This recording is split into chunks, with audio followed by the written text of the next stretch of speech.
الحمد للہ رب العالمین والصلاة والسلام علی اشرف الانبیاء والمرسلین وعلی آلہ واصحابہ اجمعین۔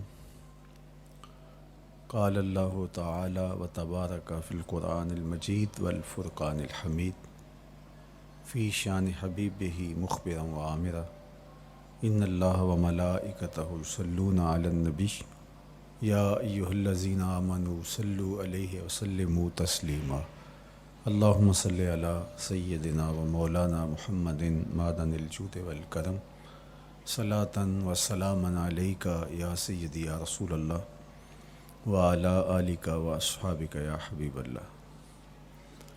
تمام حمد و ثنا، تعریف و توصیف اللہ جل مجدہ الکریم کی ذات بابرکات کے لیے، جو خالق کائنات بھی ہے اور مالک شش جہات بھی۔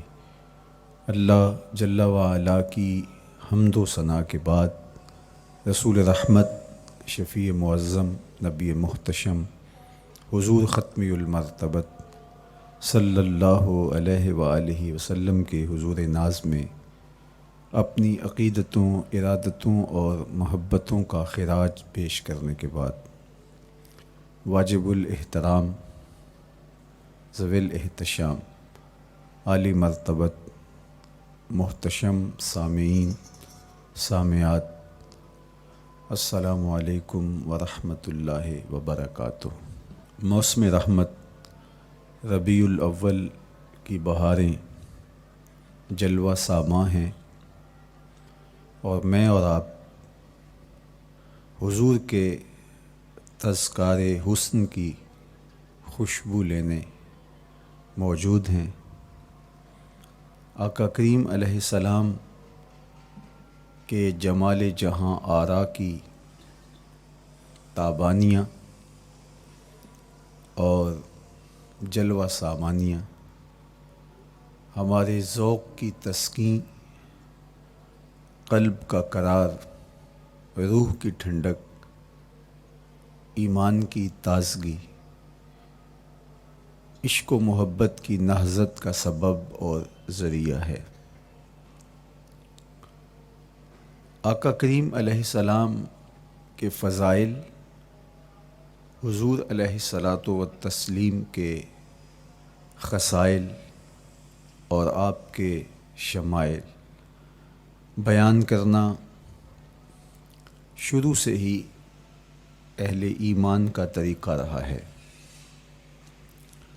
خصائل حضور کی سیرت کے عنوان کو کہا جاتا ہے، فضائل حضور کی عظمت و رفعت حضور کے معجزات کا عنوان ہے، شمائل حضور کے اعضائے نور کا تذکرہ جاں فضا ہے، حضور کے حسن و جمال کی باتیں ہیں۔ آقا کریم علیہ السلام کے شمائل پر، خصائل پر، فضائل پر علماء نے بہت کام کیا، تصنیفات چھوڑیں، محدثین نے اس عنوان سے باب باندھے۔ قیامت تک آنے والی انسانیت کے لیے حضور کی سیرت، حضور کے کردار کے عنوانات کتب میں نقش ہیں۔ حضور کی فضل و عظمت کے حوالے، حضور کے معجزات کا بیان، حضور کی رفعت کی کہانیاں اور آقا کریم کو اللہ کی طرف سے عطا کردہ مراتب جلیلہ کا بیان، یہ بھی محبوب موضوع رہا اہل علم کا، اہل محبت کا۔ لیکن حضور علیہ السلام کے شمائل، حضور کی صورت کا بیان، حضور کے حلیہ نور کی باتیں، یہ بھی ترک نہیں ہوئیں۔ عمومی طور پہ ہم شخصیات کے کردار کے حوالے سے، ان کی عادات کے حوالے سے، ان کے خصائل کے حوالے سے، ان کی تعلیمات کے حوالے سے پڑھتے ہیں۔ ان کے شمائل کے حوالے سے اتنی زیادہ تفصیلات نہیں ہوتی، لیکن کائنات میں ذات رسالت مآب صلی اللہ علیہ وآلہ وسلم وہ ذات ستودہ صفات ہے جن کے شمائل کو اس تفصیل سے بیان کیا گیا کہ یہ بھی صحابہ نے بیان کیا کہ حضور کے سر انور اور مبارک داڑھی میں سفید بال کتنے تھے۔ آپ کو کسی کا اتنا محفوظ حلیہ نہیں ملے گا۔ حضور علیہ السلام کی زلفوں کے خم کیسے تھے، حضور کی رنگت سے لے کر کے حضور کے اعضائے بدنیہ کے توازن، حسن اور جمال کی کہانیاں آپ کتب احادیث میں، شمائل کی کتابوں میں بکھری ہوئی نظر آئیں گی۔ اور کیوں نہ ہو، جس کے حسن کے قصیدے میرے رب نے بھی بیان کیے ہیں۔ کبھی حضور کے چہرہ نور کا ذکر کرتے ہوئے والضحیٰ واللیل اذا سجا، کبھی حضور علیہ السلام کی مبارک زلفوں کا تذکرہ کرتے ہوئے حامیم، کبھی آقا کریم علیہ الصلاۃ والسلام کے مبارک ہاتھوں کا، کبھی دیگر اعضائے بدنیہ کا ذکر قرآن نے کیا۔ حضور کے سینہ اقدس کی کہانی قرآن نے بیان کی۔ حضور علیہ الصلاۃ والسلام کی مازاغ آنکھوں کا تذکرہ قرآن نے کیا، تو پھر یہ محبوب اور مرغوب موضوع کیوں نہ ہوتا۔ اور آقا کریم کو اللہ نے وہ جمال دیا تھا، وہ حسن عطا کیا تھا، وہ خوبصورتی دی تھی جو حضور کا ہی حصہ ہے۔ ویسے اللہ کا ہر پیغمبر، ہر نبی، ہر رسول خوبصورت ہوا۔ کوئی نبی ایسا نہیں ہے جو خوبصورت نہ ہوا ہو، یہ اللہ کا انتخاب ہے۔ آپ تو دکان پہ سیل مین بھی رکھیں تو اس کی باقی قابلیت کے ساتھ ساتھ اس کی شخصیت کو آپ دیکھتے ہیں کہ جو خوش شکل ہو، آنے والے کو متاثر کر سکے، باوقار لگے۔ تو جس کو اس نے نبی بنانا تھا تو اس کو اس نے یوں ہی یہ عظمت اور یہ رفت عطا کر دینی تھی۔ تو اللہ کا ہر نبی حسین، ہر نبی جمیل، لیکن جو جمال، جو خوبصورتی، جو حسن، جو شان و شوکت اللہ نے میرے اور آپ کے آقا و مولا حضور ختمی المرتبت کو عطا کی، وہ حضور کا ہی مقسوم ہے، وہ حضور علیہ السلام کا ہی حصہ ہے۔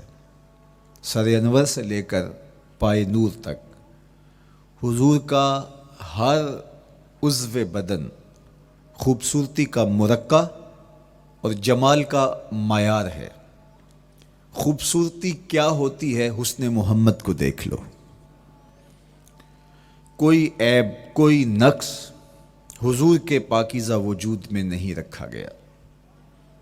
خلقت مبرا من کل عیب، حضور کے سامنے حضرت حسان بن ثابت نے یہ پڑھا اور آقا کریم نے اس پر خوشی کا اظہار کیا اور اللہ کی بارگاہ میں دعا کی، اللہم ایدہ بروح القدس، جبریل امین سے اللہ اس کی مدد فرما۔ تو انہوں نے یہ بات کہی کہ آپ کو ہر عیب سے مبرہ رکھا گیا ہے، آپ کا پیکر نور، آپ کا وجود مسعود حسن و جمال کا ایسا مرقع بنایا گیا کہ جس میں کوئی نقص نہیں رکھا گیا۔ صوری حسن بھی عطا کیا گیا، مانوی حسن بھی عطا کیا گیا۔ حضور کے اعضاء کا جو ظاہری حسن تھا وہ بھی اپنی مثال آپ تھا، اور جو باطنی جمال اور باطنی حسن اور باطنی کمال عطا کیا گیا تھا وہ بھی اپنی مثال آپ ہے۔ اگر حضور علیہ السلام کے مبارک ہاتھوں کو جمال دیا گیا ہے، لیکن جو توانائی عطا کی گئی، جو طاقت عطا کی گئی، ید اللہ کے جو جلوے ان ہاتھوں میں رکھے گئے، وہ بھی ایک دل آویز کہانی ہے۔ اگر آنکھوں کی پتلیاں خوبصورت ہیں اور آپ کی مبارک آنکھوں کی چمک سے کائنات اس کو دیکھ کر کے مبہوت ہو جاتی ہے، مازاق کے کجلے اس میں رکھے گئے ہیں، لیکن اس کا معنوی حسن بھی دیکھیے کہ حضور بیٹھے مدینے میں ہیں اور جنت کا مشاہدہ کر رہے ہیں۔ وہ توانائی بھی عطا کی گئی کہ جس طرح روشنی میں دیکھا جاتا ہے حضور اسی طرح اندھیرے میں دیکھتے ہیں۔ فرمایا صحابہ صفیں سیدھی رکھا کرو، مت سمجھو کہ میں صرف آگے دیکھتا ہوں، میں آگے بھی دیکھتا ہوں، میں پیچھے بھی دیکھتا ہوں، میں تمہارے رکوع بھی دیکھتا ہوں اور دلوں میں پیدا ہونے والے خشوع بھی دیکھتا ہوں۔ اقبال بولے اے فروغت صبح آثار و دہور، چشم تو بی نندائے ما فی الصدور۔ لوگوں کی نظریں تو سینے کے اوپر دیکھتی ہیں، اے آمنہ کے در یتیم تیری نظر تو سینے کے اندر چھپے راز بھی دیکھتی ہے۔ تو صوری حسن بھی اور معنوی حسن بھی اللہ نے اپنے محبوب کو عطا کیا، اور اللہ جل شانہ نے وہ جمال دیا حضور کو کہ جو دیکھتا وہ دیکھتا ہی رہ جاتا۔ ایسی چمک، ایسی رعنائی، ایسی خوبصورتی اور ایسا جمال تھا، دیکھنے والے کہا کرتے ہیں اللہ اللہ، یاد آتا ہے خدا دیکھ کے صورت تیری۔ کتنے لوگ ہیں جنہوں نے صرف حضور کے چہرے کو دیکھا اور لبوں پہ کلمہ جاری ہو گیا۔ معروف نام حضرت عبداللہ بن سلام رضی اللہ تعالیٰ عنہ کا ہے۔ یہودیوں کے بہت بڑے حبر تھے، بہت بڑے عالم تھے۔ حضرت یوسف علیہ السلام کی اولاد سے تعلق تھا، اور اس معاشرت میں ایک وقار کی مسند پہ براجماں رہتے، لیکن جو ہی حضور علیہ السلام مکے سے ہجرت فرما کے مدینہ تشریف لائے تو یہ حضور کو دیکھنے آئے۔ با فضل الصدقہ اٹھا کر دیکھیے کہ ایک مناظرہ ترتیب دیا انہوں نے کہ ان سے یہ بات کروں گا، یہ سوال کروں گا، یہ اعتراض اٹھاؤں گا، لیکن جب حضور کی مجلس میں پہنچے اور آقا کریم علیہ السلام کے رخ زیبا کو دیکھا تو سارے سوال بھول گئے۔ رومی بولے اے لقائے تو جواب ہر سوال، حل شود ہر مشکلت بے کی لوکال۔ تیری ملاقات ہی تو سارے سوالوں کا جواب ہے، تیرا ایک بار دیکھ لینا ہی تو سارے مسئلے حل کر دیتا ہے۔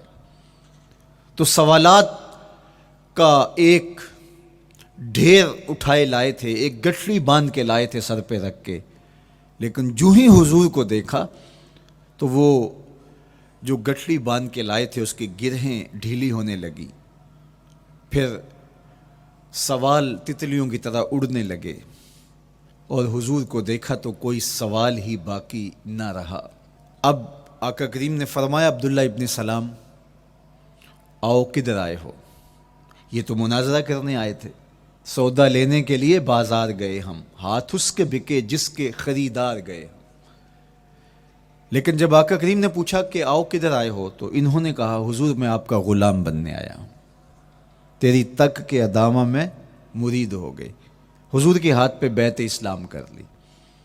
اب جن لوگوں نے عبداللہ ابن سلام کو تیار کر کے بھیجا تھا وہ امید میں تھے کہ تھوڑی دیر کے بعد ہم سنیں گے کہ انہوں نے سخت سوال کیے اور مسلمانوں کے نبی ان کا جواب نہیں دے پائے، لیکن جب ان کے کانوں تک یہ خبر پہنچی کہ عبداللہ بن سلام نے تو کوئی سوال ہی نہیں کیا بلکہ وہ محبوب کی نگاہوں کا شکار ہو گئے، اور انہوں نے دیکھتے ہی حضور پر تن من سب کچھ نچھاور کر دیا اور لبوں پہ کلمہ جاری ہو گیا، تو وہ صبر نہ کر سکے اور عبداللہ ابن سلام کے پاس پہنچے اور جا کے کہا کہ تو نے یہودیت کی ناک خاک آلود کر دی، تم نے کوئی سوال کیا ہوتا، انہوں نے جواب دیا ہوتا اور پھر تم نے مان لیا ہوتا تو ہم سمجھ جاتے کہ ایک عالم تھا، علمی پیاس بجھ گئی، مطمئن ہو گیا، لیکن یہ عجیب کہانی ہے، سنا ہے تم نے کوئی سوال بھی نہیں اٹھایا، انہوں نے جواب بھی نہیں دیا، بس تم نے ان کو دیکھا اور دیکھتے ہی تمہارے لبوں پہ کلمہ جاری ہو گیا، تو یہ کیا کہانی ہوئی؟ تو عبداللہ ابن سلام نے جو جواب دیا وہ آب زر کے ساتھ لکھنے کے قابل ہے۔ انہوں نے کہا کہ یہ بات میری سمجھ میں بھی نہیں آئی، جب میں اس آقا و مولا کی چوکھٹ پہ پہنچا اور میں ان سے سوال کرنے کے لیے لفظوں کو ابھی ترتیب ہی نہیں دیا تھا کہ میری نظر ان کے جمال جہاں آرا پہ پڑ گئی، اب عبداللہ بن سلام کے لفظ سنیے، فرماتے ہیں فلما تبینت وجہہ عرفت ان وجہہ لیس بوجہ کذاب، جب میں نے ان کے جمال جہاں آرا کو دیکھا، چہرہ نور کو دیکھا، رخ زیبا کی زیارت کی، تو میں نے پہچان لیا یہ چہرہ کسی جھوٹے کا ہو ہی نہیں سکتا ہے۔ دیکھنے والے کہا کرتے ہیں اللہ اللہ، یاد آتا ہے خدا دیکھ کے صورت تیری۔ اللہ نے صورت ہی ایسی بنائی، جمال ہی ایسا دیا، خوبصورتی ہی ایسی دی کہ جو حضور کو دیکھتے وہ دیکھتے ہی رہ جاتے۔ تو کتنے لوگ تھے کہ جنہوں نے محض حضور کو دیکھا، پھر اس کے بعد لب کھلے تو کلمہ ہی جاری ہوا۔ وہ خوبصورتی اور وہ جمال اللہ نے اپنے محبوب کو عطا کیا۔ آقا کریم علیہ الصلوۃ والسلام کا ایک ایک عضو بدن خوبصورتی کا مرقع تھا، بلکہ خوبصورتی کا معیار تھا۔ حسن کیا ہوتا ہے، حسن کا معیار کیا ہوتا ہے، جمال کسے کہتے ہیں، خوبصورتی کی تعریف کیا ہے، اعضائے محمد صلی اللہ علیہ وآلہ وسلم کا توازن دیکھ لو تو تمہیں پتہ چلے گا کہ حسن کسے کہتے ہیں۔ حضور علیہ السلام کو اللہ تعالیٰ جل شانہ نے جو حسن بخشا، جو جمال دیا، جو خوبصورتی دی، وہ حضور کے مبارک قدموں سے اس کا انداز کیجئے کہ جس کے قدم اتنے سونے ہیں اس کا چہرہ کتنا سونا ہوگا۔ حضرت عبداللہ بن بریدہ رضی اللہ تعالی عنہ حضور کے مبارک قدموں کا ذکر کرتے ہوئے وصف جمال محمد کی کہانی چھیڑتے ہیں اور فرماتے ہیں کان رسول اللہ صلی اللہ علیہ وآلہ وسلم احسن البشر قدما، کہتے ہیں کہ کائنات میں جتنے سونے قدم میرے حضور کے تھے کسی کے تھے ہی نہیں۔ جو جمال اللہ نے حضور کے مبارک قدموں کو دیا تھا، اللہ اکبر، وہ کسی اور کا مقسوم نہیں تھا۔ خوبصورت قدم۔ اور حضرت انس رضی اللہ تعالیٰ عنہ، حضرت ابو ہریرہ رضی اللہ تعالیٰ عنہ، اور حضور کے وصاف ہیں حضرت ہند بن ابی حالہ رضی اللہ تعالیٰ عنہ، یہ حضور کا حلیہ بیان کرتے ہیں۔ حضرت امام حسن بن علی رضی اللہ تعالیٰ عنہ نے حضرت ہند بن ابی حالہ کو ایک دن کہا کہ مجھے اپنے آقا و مولا کا حلیہ بتاؤ، تو انہوں نے حضور کا حلیہ بیان کیا۔ یہ حضور کے وصاف ہیں، چونکہ انہوں نے حضور علیہ السلام کو بہت قریب سے دیکھا اور آقا کریم علیہ السلام کی زیارت سے مالا مال ہوئے۔ ویسے حضرت امام حسن نے بھی تو حضور کو دیکھا تھا، اور بھی اصحاب نے حضور کو دیکھا تھا۔ یہاں یہ بات دلچسپی سے خالی نہیں ہے کہ صحابی ہی تب بنتا ہے جب وہ حضور کو بنظر ایمان دیکھے، لیکن صحابہ ایک دوسرے سے پوچھتے تھے کہ بتاؤ حضور کیسے تھے؟ میاں تم نے نہیں دیکھا؟ تو وہ کہتے تھے دیکھ کر بھی نہیں دیکھا۔ صرف چند لوگ ہیں جو حضور کا حلیہ بیان کرتے ہیں۔ اس کی کیا وجہ؟ تو علماء نے لکھا کہ حضور کے چہرے پہ جلووں کی تابش ایسی تھی اور حضور کا جمال ایسا تھا اور اس کی چمک ایسی تھی کہ کسی میں ہمت ہی نہیں تھی کہ وہ جی بھر کے دیکھ سکے۔ تو بعد میں ایک دوسرے سے پوچھتے تھے بتاؤ تم نے دیکھا تو حضور کیسے تھے؟ اگر ان لوگوں کی تعداد میں آپ کو بتاؤں تو 3 درجن سے زیادہ نہیں ہوگی جو حضور علیہ السلام کے وصاف ہیں، حضور کے حلیہ نگار ہیں، جو آقا کریم علیہ الصلوۃ والسلام کی صورت کا نقشہ بیان کرتے ہیں۔ دیکھا 1,24,000 اصحاب نے ہے، لیکن جو وصف بیان کرتے ہیں، شمائل رسول کو بیان کرتے ہیں، ان کی تعداد 3 درجن سے زیادہ نہیں ہے۔ اور یہ بھی وہ لوگ ہیں جنہوں نے حضور کو بچپن میں دیکھا، جنہوں نے حضور کو سوئے ہوئے دیکھا، حضور کو بہت قریب سے دیکھا۔ حضور علیہ الصلوۃ والسلام کے پاس ان کا آنا جانا بہت زیادہ تھا، اس طرح انہوں نے حضور علیہ السلام کو دیکھا۔ حضرت حسان بن ثابت رضی اللہ تعالی عنہ فرماتے ہیں کہ میں جو حضور کا حلیہ بیان کرتا ہوں تو اس کا سبب یہ ہے کہ میرے پاس حضور کو دیکھنے کا ایک طریقہ آ گیا تھا۔ فلما نظرت الی انوارہ فودعت کفی علی عینی خوفا من ذہاب بصری، کہا کہ جب میں حضور کو دیکھتا تھا تو اپنی آنکھوں پر انگلیاں رکھ کے انگلیوں کی اوٹ سے دیکھتا تھا کہ حضور کے جلووں کی چمک سے میری آنکھوں کی بینائی نہ جاتی رہے۔ یہ کون کہہ رہے ہیں؟ حضرت حسان بن ثابت رضی اللہ تعالیٰ عنہ۔ اور آپ جانتے ہیں حضرت حسان بن ثابت رضی اللہ تعالیٰ عنہ شاعر ہیں، اور شاعر حسن دیکھنے میں بڑا دلیر ہوتا ہے، اور یہ حسن بھی ابھی پوشیدہ ہے، 70,000 بشریت کے پردے ڈالے گئے ہیں۔ اگر یہ حسن بے نقاب ہوتا تو کوئی جلووں کی تاب ہی نہ لا سکتا۔ یہی بہتر ہے کہ وہ پردے میں رو پوش رہے، وہ اگر پردہ اٹھا دے تو کسے ہوش رہے۔ کس کی ہمت تھی؟ اب چھپا ہوا مستور حسن بھی اگر دیکھتے ہیں تو آنکھوں پہ انگلیاں رکھ کے دیکھتے ہیں، اور بیان کرنے والوں کی تعداد میں نے عرض کی کہ 3 درجنوں سے زائد نہیں ہے۔ تو یہ وہ لوگ ہیں جنہوں نے حضور کو دیکھا۔ اب امام حسن پوچھ رہے ہیں حضرت ہند بن ابی حالہ رضی اللہ تعالی عنہ کو کہ آپ نے حضور کو دیکھا تو مجھے بتائیے میرے نانا کا جمال کیسا تھا۔ تو حضرت ہند بن ابی حالہ نے حضور کا حلیہ بیان کیا۔ تو جب حضور کے قدموں کی کہانی انہوں نے بیان کی تو حضرت ہند بن ابی حالہ نے کہا کان النبی صلی اللہ علیہ وآلہ وسلم شسن القدمین والکفین، حضور علیہ السلام کے مبارک قدم اور حضور کی ہتھیلیاں پر گوشت تھے۔ یہ حضور علیہ السلام کے مبارک قدموں کا جمال بیان کرتے ہیں۔ اللہ اکبر۔ اور حضور علیہ السلام کے قدموں کے بارے میں امام ترمذی جو شمائل میں حدیث لائے ہیں اس میں انہوں نے یہ بھی بیان کیا کان رسول اللہ صلی اللہ علیہ وسلم مسیح القدمین، حضور علیہ السلام کے مبارک قدم ملائم تھے، خوبصورت تھے، کھردرے نہیں تھے، کوئی پھٹن نہیں تھی۔ عمومی طور پہ قدم پھٹ جاتے ہیں اور ایڑیاں بہت سارے لوگوں کی پھٹ جاتی ہیں تو وہ خوبصورتی باقی نہیں رہتی۔ تو وہ کہتے ہیں کہ حضور مسیح القدمین تھے، اور جب آقا کریم علیہ السلام کے مبارک قدموں پہ پانی ڈالا جاتا تو وہ ڈھل کے نیچے چلا جاتا۔ یہ تھا حضور کے قدموں کا حسن اور حضور کے قدموں کا جمال۔ اچھا، آقا کریم علیہ السلام کی جو مبارک ایڑیاں تھیں وہ زیادہ پر گوشت نہیں تھیں، ان کے اوپر گوشت زیادہ نہیں چڑھا تھا، اس لیے کہ ایڑیوں کا زیادہ پر گوشت ہونا ایڑیوں کے حسن کو زائل کر دیتا ہے۔ حسن کا مرقع ہی جمال مصطفیٰ ہے، تو اس لیے اللہ نے ایک ایک عضو کو تراش کر کے بنایا ہے، بلکہ پوچھ پوچھ کے بنایا ہے۔ جس طرح حسان بن ثابت رضی اللہ تعالی عنہ کہتے ہیں کَأَنَّكَ قَدْ خُلِقْتَ كَمَا تَشَاءُ، محبوب مجھے تو یوں لگتا ہے جس طرح آپ کے رب نے آپ کو آپ سے پوچھ کے بنایا ہے کہ محبوب بتاؤ کہ میں آپ کے اعضاء کو کیسے توازن اور کیسے حسن اور کیسے جمال دوں۔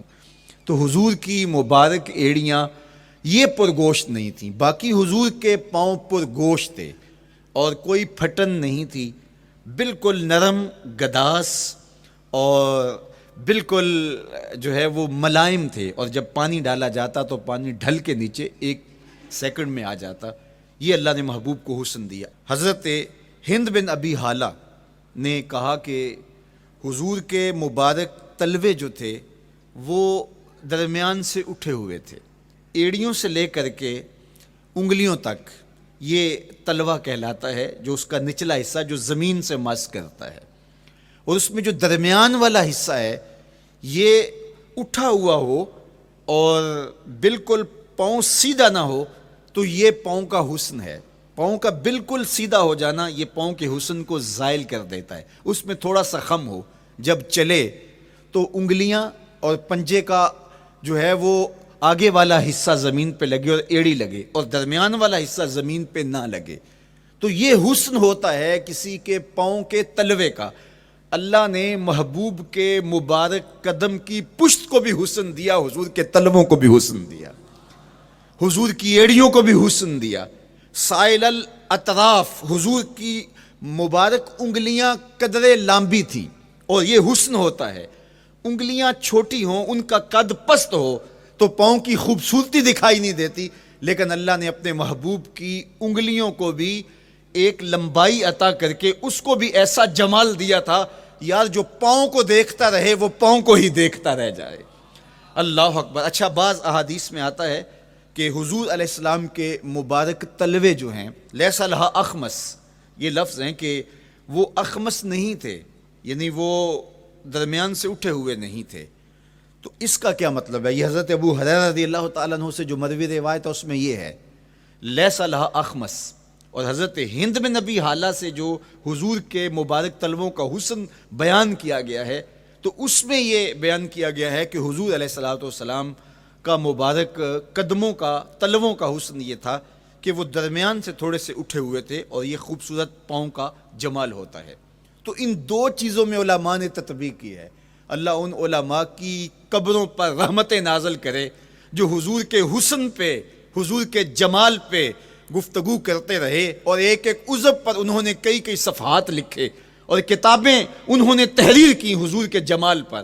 اب حضرت ہند بن ابی حالہ رضی اللہ تعالی عنہ، انہوں نے تو حضور کو گھر میں دیکھا تھا، یہ حضرت خدیجۃ الکبریٰ رضی اللہ تعالی عنہا کے فرزند تھے ابو حالہ سے۔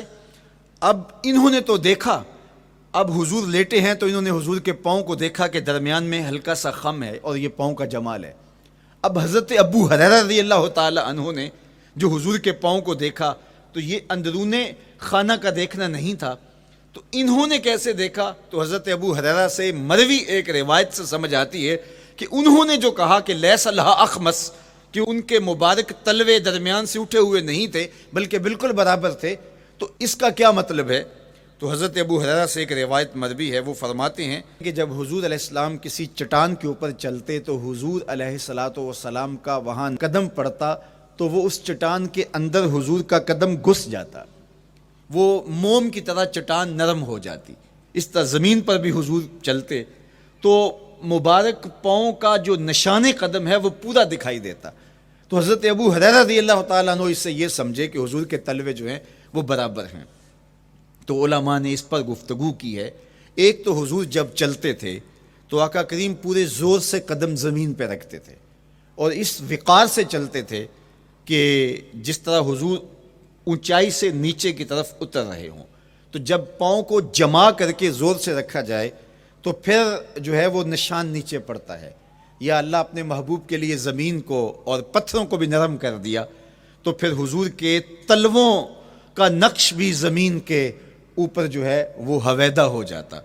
سلطان قاتیبائی نے ایک ایسا ہی پتھر جس کے بارے میں شنید تھی کہ اس پر حضور کے قدموں کا نقش موجود ہے، تو انہوں نے 20,000 دینار کے اندر وہ خریدا، اور انہوں نے یہ کہا کہ جب میں فوت ہو جاؤں تو حضور کے قدموں کے نشان والا پتھر میری قبر کے سرہانے بطور کتبہ لگایا جائے۔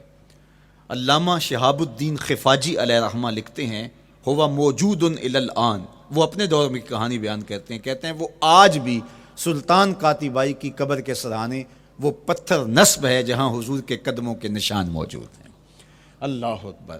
تو آقا کریم علیہ الصلوۃ والسلام کے مبارک تلوے، حضور علیہ السلام کی کم گوشت تراشی ہوئی ایڑیاں اور مسیح القدمین، حضور علیہ السلام کے ملائم نرم گداز پاؤں، ان کا حسن اور ان کا جمال، اور آقا کریم علیہ السلام کے قدموں کی انگلیاں جو قدرے لمبی تھی، اور ان میں جو درمیان والی انگلی تھی وہ زیادہ لمبی تھی، اس پر حضرت میمونہ بنت کردم رضی اللہ تعالی عنہا اس انگلی کا حسن بیان کرتی ہیں، کہتی ہیں مجھے شوق ہوا کہ میں حضور کو دیکھوں، تو اپنے والد گرامی کے ساتھ حجۃ الوداع کے موقع پر میں بھی سعادت حج پا رہی تھی، تو حضور کو ملنے کے لیے جب ہم پہنچے تو آقا کریم اونٹنی کے اوپر سوار تھے، ناقہ پر جلوہ فراز تھے، تو میرے میں ہمت نہ ہو سکی کہ حضور کے چہرے کو دیکھ سکوں۔ ایسا جلوہ، ایسا جمال، اللہ اکبر، اور ایسا روب اور ایسی چمک چہرے کی اور تابشیں تھیں کہ میرے اندر ہمت نہ ہو سکی کہ میں حضور کے چہرہ نور کو دیکھ سکوں۔ اب آقا کریم اونٹنی پہ سوار تھے تو میں حضور کے مبارک پاؤں کو دیکھنے لگی، میں بس حضور کے پاؤں کا جمال اور خوبصورتی دیکھنے لگی، اسی میں کھو گئی۔ اب حضرت میمونہ بنت کردم رضی اللہ تعالی عنہا حضور کے مبارک قدموں کی ایک انگلی کا حسن بیان کرتی ہیں۔ اللہ اکبر۔ حضرت میمونہ بنت کردم سے یہی ایک روایت مروی ہے، ساری زندگی ان کے پاس سرمایہ یہی تھا، جب کسی مجلس میں جاتی تو وہ کہتی تمہیں بتاؤں حضور کی مبارک انگلی کا حسن کیا تھا؟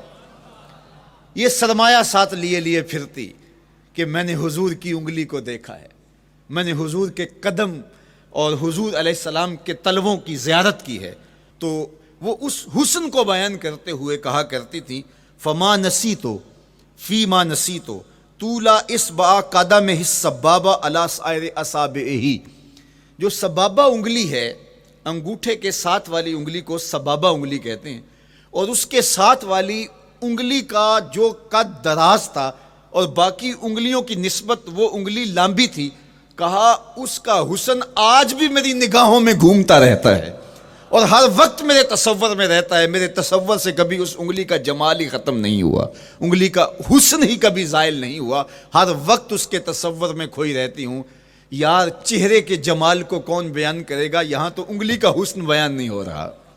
ابھی وہ شعر پڑھا جا رہا تھا نا کہ قدموں پہ جبیں کو رہنے دو، قدموں پہ جبیں کو رہنے دو، چہرے کا تصور مشکل ہے. قدموں پہ جبیں کو رہنے دو، چہرے کا تصور مشکل ہے. جب چاند سے بڑھ کر ایڑی ہے رخسار کا عالم کیا ہوگا، جب چاند سے بڑھ کر ایڑی ہے رخسار کا عالم کیا ہوگا. تو اللہ نے اپنے محبوب علیہ الصلوۃ والسلام کو وہ جمال، وہ خوبصورتی اور حضور کے مبارک قدم، حضرت عبداللہ بن بریدہ رضی اللہ تعالی عنہ سے مروی روایت، کان رسول اللہ صلی اللہ علیہ وآلہ وسلم احسن البشر قدما، کہتے ہیں جتنے سونے قدم، جتنے من مونے قدم میرے حضور کے تھے، اتنے سونے قدم کسی اور کے تھے ہی نہیں. اللہ نے اپنے محبوب کو وہ جمال، وہ خوبصورتی اور وہ نور عطا کیا تھا. اچھا، یہ قدم، یہ ایڑیاں، یہ مبارک تلوے اور یہ داراز انگلیاں اور ان انگلیوں کی چمک اور ان کی رنگت کا جمال اور خوبصورتی، جہاں اس کا صوری حسن تھا تو مانوی حسن بھی دیکھنے والا تھا. یہ قدم اٹھ جائیں اللہ اکبر تو تقدیر کے فیصلے ہوتے دکھائی دیتے ہیں. ان قدم کی اونچائی، ان قدم کی بلندیاں کہ عرش حق ان قدموں کے بوسے لے رہا ہے. اور میرے امام بولے زہ عزت و اے طلائے محمد، زہ عزت و اے طلائے محمد، کہ ہے عرش حق زیر پائے محمد. قدموں کا حسن وہ بھی دیکھنے والا اور قدموں کی بلندی اور اونچائی اور اس کی شان و شوکت وہ بھی دیکھنے والی. اللہ اکبر. آقا کریم علیہ السلام حضرت ابو بکر صدیق کے ساتھ، حضرت عمر فاروق کے ساتھ اور حضرت عثمان غنی کے ساتھ احد پہاڑ پر تشریف لے گئے. یہ حدیث آپ نے بارہا علماء سے سنی ہے. احد کی چھاتی پہ جب حضور کے قدم آئے اللہ اکبر تو وہ خوشی سے جھوم اٹھا، مقدر جاگ گئے، بخت بیدار ہو گئے. ان کے قدم جو کہ اس شاک کی آنکھوں کی ٹھنڈک ہے، جب چھاتی پہ آ جائیں تو کون عاشق نہیں جھوم جائے گا. یہ تو حضور کے قدموں کے حسن کو بیان کیا جا رہا ہے. آپ کی روح رقص کر رہی ہے اور آپ کا دل جو ہے وہ ایک عجیب سرور اور کیف کی وادی میں اور ایک جو ہے وہ خوشیوں کے جو ہے وہ عالم میں نہال ہوتا چلا جا رہا ہے. لیکن یہ قدم جب چھاتی پہ آیا تو پھر احد، ظاہر تو پتھر ہے احد، لیکن حضور سے پتھر بھی پیار کرتے ہیں. فرمایا احد جبل یحبنا ونحبہ، احد ہم سے پیار کرتا ہے، پہاڑ ہے، پتھر ہے، لیکن ہم سے پیار کرتا ہے، ہم اس سے پیار کرتے ہیں. اس کائنات میں صرف سرکش انسانوں اور جنوں کے علاوہ کائنات کی ہر شے حضور سے پیار کرتی ہے، حضور سے محبت کرتی ہے. آؤ میں تمہیں پیار کی ایک اور کہانی سناؤں. مسجد نبوی ہے، آقا کریم تشریف فرما ہیں، منبر پہ جلوہ فراز ہوئے. ابھی واز کا آغاز ہی کرنا چاہ رہے تھے کہ ایک جانب سے رونے کی آواز آنے لگی. صحابہ کہتے ہیں رونے والا اس درد سے روتا ہے کہ لگتا تھا کلیجہ پھٹ جائے گا. کنا قتل خلوج، جس طرح اونٹنی کا بچہ بچھڑ جائے اور وہ اس کے غم میں، اس کی جدائی میں درد سے روکتی ہے، چیختی ہے، چلاتی ہے. رونے والے کا انداز درد ایسا ہی تھا اور لگتا تھا کہ جس طرح اس کا کلیجہ پھٹ جائے گا. صحابہ دائیں بائیں دیکھتے ہیں لیکن رونے والا دکھائی بھی نہیں دیتا، اور ماحول کے اندر اس طرح درد پھیل رہا ہے کہ سینوں میں دل لرز رہے ہیں اور عجیب کیفیت طاری ہو گئی. حضور ابھی بیٹھے ہیں، خطبے کا آغاز بھی نہیں ہوا اور رونے والا کیف و درد میں روتا چلا جا رہا ہے. فنزل النبی صلی اللہ علیہ وسلم عن المنبر، حضور ممبر سے نیچے تشریف لائے. صحابہ کی آنکھیں محو حیرت ہیں، استجاب کا عالم ہے. یہ کون رو رہا ہے اور اتنے درد سے رو رہا ہے اور دکھائی بھی نہیں دے رہا. آقا کریم ممبر سے نیچے جلوہ فراز ہوئے، ایک سمت بڑھے. کھجور کا خشک تنا پڑا تھا. آج پہلا دن تھا کہ ممبر حضور علیہ السلام کے لیے بچھایا گیا، ورنہ یہ خشک تنا دیوار کے ساتھ جو ہے وہ رکھا گیا تھا اور حضور اس کے ساتھ ٹیک لگا کر کے واز کیا کرتے تھے. جب ممبر بن گیا تو اس کو اٹھا کر کے اب اس کی ضرورت نہیں رہی، ایک کونے میں ڈال دیا گیا. اب جو ہی حضور ممبر پہ تشریف فرما ہوئے تو اس خشک تنے کا کلیجہ لرز اٹھا اور وہ ایسے روتا تھا جس طرح اونٹنی کا بچہ بچھڑ جائے اور وہ روتی ہے، اس طرح وہ خشک تنا رو رہا تھا. اس تنے ہنانا در ہجر رسول زار می نالت چو ارباب عقول. جس طرح عقل والے، جس طرح جو ہے وہ فہم و ادراک رکھنے والے لوگ روتے ہیں درد سے، وہ رو رہا تھا. آقا کریم علیہ السلام اس کے پاس گئے اور اس کو اپنی آغوش میں سمیٹ لیا. بچھڑا ہوا بچہ جب اپنی ماں کو ملے تو اس کی ہچکیاں بن جاتی ہیں، اس کی گگھی بن جاتی ہے، تو یہی کیفیت اس کی ہو گئی. اور آقا کریم اپنا دستے رحمت اس کے اوپر پھیرتے چلے جاتے ہیں. بتدریج اس کی سسکیاں، اس کے رونے کی آواز کم ہوتی چلی جا رہی ہے. آہستہ آہستہ وہ خاموش ہو گیا. حضور پھر دوبارہ تشریف لائے اور ممبر پہ خطبہ دینے سے قبل صحابہ کی آنکھوں میں استجاب کا عالم دیکھا، حیرت کی فراوانی دیکھی. فرمایا کہ تم جو سوال کرنا چاہ رہے ہو، جو تمہاری آنکھوں میں پوشیدہ سوال ہے، میں اس کو اچھی طرح جانتا ہوں. لو لم افعل ہاکذا لحن الی یوم القیامہ. اگر میں ممبر سے اتر کے اپنے عاشق زار کو یوں تسلی نہ دیتا، یہ قیامت تک یوں ہی روتا ہی رہتا. حضرت محمد بن سیرین رضی اللہ تعالیٰ عنہ کہا کرتے تھے کہ حضور کی محبت میں ایک خشک تنا بھی زار و زار روئے تو جس کے سینے کے اندر محبت بھرا دل ہے تو وہ حضور کے عشق میں آنسو کیوں نہیں بہائے گا؟ حضور کی یاد میں اس کی آنکھیں آنسوں کا خراج کیوں نہیں دیں گی؟ تو وہ خشک تنا حضور کی محبت میں رو رہا ہے. اب ہے یہ پتھر، لیکن میرے حضور فرماتے ہیں کہ یہ پہاڑ مجھ سے پیار کرتا ہے اور میں اس سے پیار کرتا ہوں.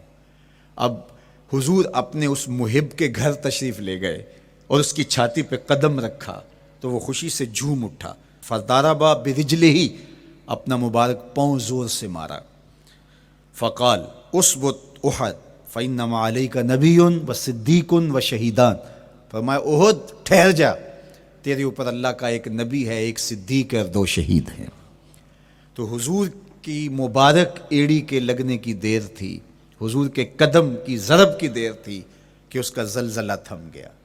میرے امام بولے ایک ٹھوکر سے احد کا زلزلہ جاتا رہا، ایک ٹھوکر سے احد کا زلزلہ جاتا رہا. رکھتی ہیں کتنا وقار اللہ اکبر ایڑیاں. زلزلہ آ گیا اس کے اوپر، وہ جھومنے لگا، لیکن حضور نے اپنا مبارک قدم مارا اور وہ ٹھہر گیا. اللہ اکبر. تو یہ پہاڑ آج بھی اس شاک جب شہر مدینہ میں حاضر ہوتے ہیں تو وہ احد پہ تو ضرور جاتے ہیں، حضرت امیر حمزہ کے مزار پہ حاضری دینے کے لیے اور اس جبل احد کو دیکھنے کے لیے. اور یقین جانیے گا جبل احد کو جب ہم دیکھتے ہیں تو عجیب کیفیات میں ڈوب جاتے ہیں. میں تو وہاں دوستوں کو کہا کرتا ہوں کہ آج پورا مدینہ بدل گیا ہے، یعنی اس کی وہ صورت، وہ کچے مکان، وہ گھروندے، وہ گھر، وہ کوچہ و بازار، وہ کچی سڑکیں، وہ ماحول آج وہ آپ کو نظر نہیں آ رہا. جہاں کچے مکان تھے جن کے اوپر چھت کھجور کے پتوں کی پڑی تھی، وہاں عالی نصب پلازے آپ کو نظر آتے ہیں.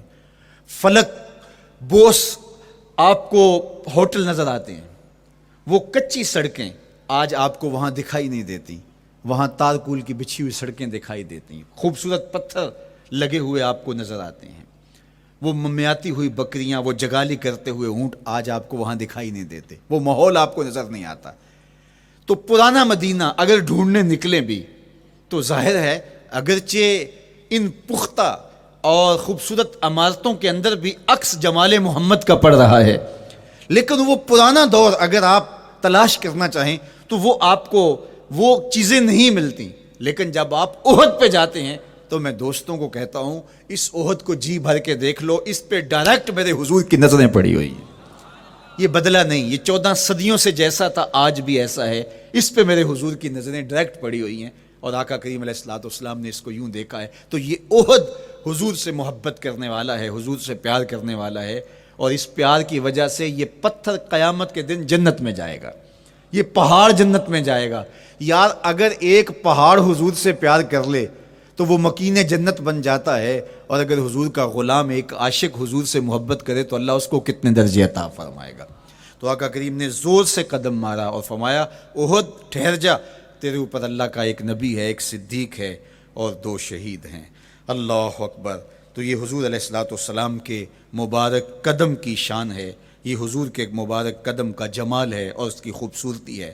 غزوہ ذات الرقاع کے اندر حضرت جابر کا اونٹ چلتے چلتے تھک گیا، سفر لمبا تھا اور اونٹ کمزور تھا، تو چلتے چلتے اس کو تھکن ہو گئی، اب وہ قافلے سے پیچھے رہتا چلا جاتا ہے۔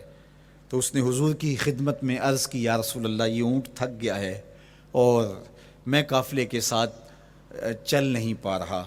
تو آقا کریم علیہ الصلوۃ والسلام نے اپنے مبارک قدم سے اس اونٹ کو ٹھوکر لگائی، فَنَشِطَ حَتَّى كَانَ مَا يَمْلِكُ زَمَامَهُ۔ حضرت جابر کہتے ہیں اس کی لگام سنبھالی نہیں جاتی تھی، اتنا تیز چلتا تھا۔